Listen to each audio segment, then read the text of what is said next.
Namaha Namaste. So welcome to your 5 minutes of self-care. Walking in the rain. Yes, autumn is beginning. So what happens when seasons changing? We're changing also our self-care practice. You slowly get used to a colder weather, changing your supplements you're taking to be able to nurture your joints, and maybe your skin gets drier, overall a little bit more dehydrated, your joints feel stiffer. So there are all ways on how to do it. There's a great supplement place called Augment Life in Berlin, and you can order them all online. And and you eat more grounding foods, root vegetables, soups.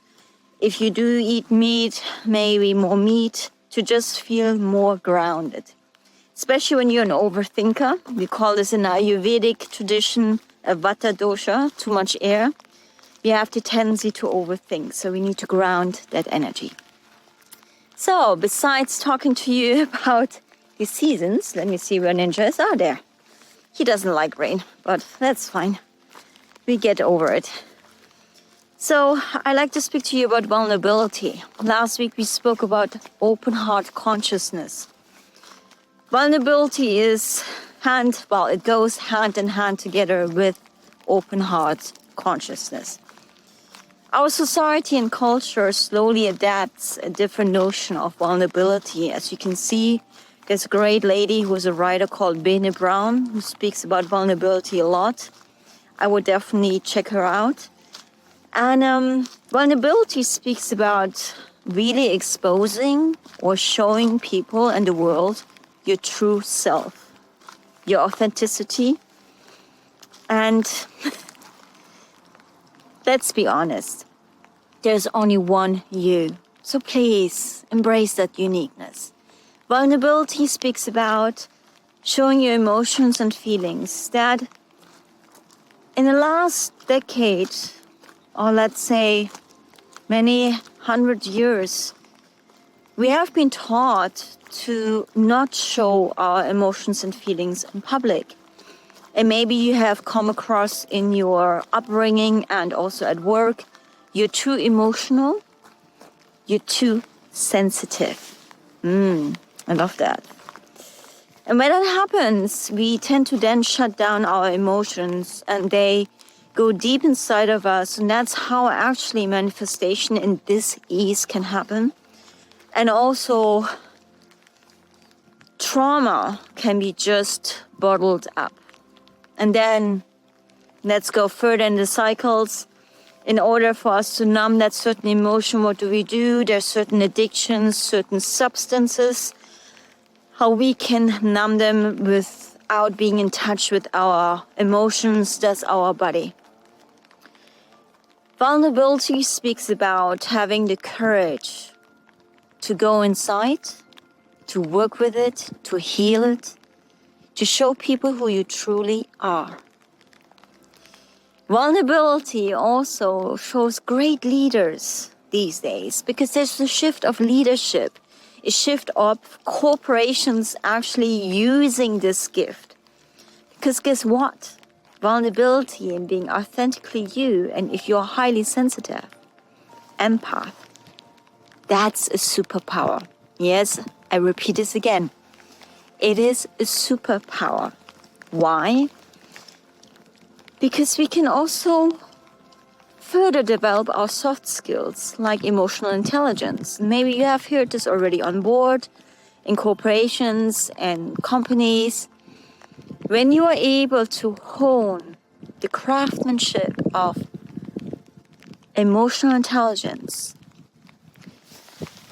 embracing really being a highly sensitive empath, you're able to read the room, the energies, people's emotions, and be able to respond rather than react. Why is this important? It is important to nurture relationships. It is important to come from a place of compassion and empathy. But first foremost, and there is one guiding principle within the philosophy of yoga called ahimsa, non-violence, compassion, kindness. When you are kind to yourself and you understand your vulnerabilities and you understand your emotions and your feelings and you go inside and heal exactly what is troubling you, and you come from that place to create relationships, to nurture relationships, you are able then also to nourish these relationships with a certain healing energy that helps the other person also to understand you better and you understand the other person better. Vulnerability is such a key component to that, to hone the craftsmanship of being a highly sensitive empath and an emotional intelligence. You can use this at your workplace, in your private relationships, and understanding also how the energy shifts if you're more yang or more yin receiving. I'll give you an example. Because I have been such a doer, not really a human being, but most of my life I have been a human doing. And doing the yoga practice and the various teacher trainings and certifications, I realized I need to become more a human being. And Tai Chi, Qigong, the teachings of Shaolin Temple Europe, and especially Shifu Shi Hangzhuan, have actually helped me to really embrace my yin, my receiving energy, and being allowed to receive and to be. Manifestation, if you go further, because we see everywhere these podcasts, how can I manifest my dream life? How can I manifest fortune and fame? Manifestation takes place from that specific space of being, feeling it, seeing it, being in the situation, and not just from a place of want, do everything to get it.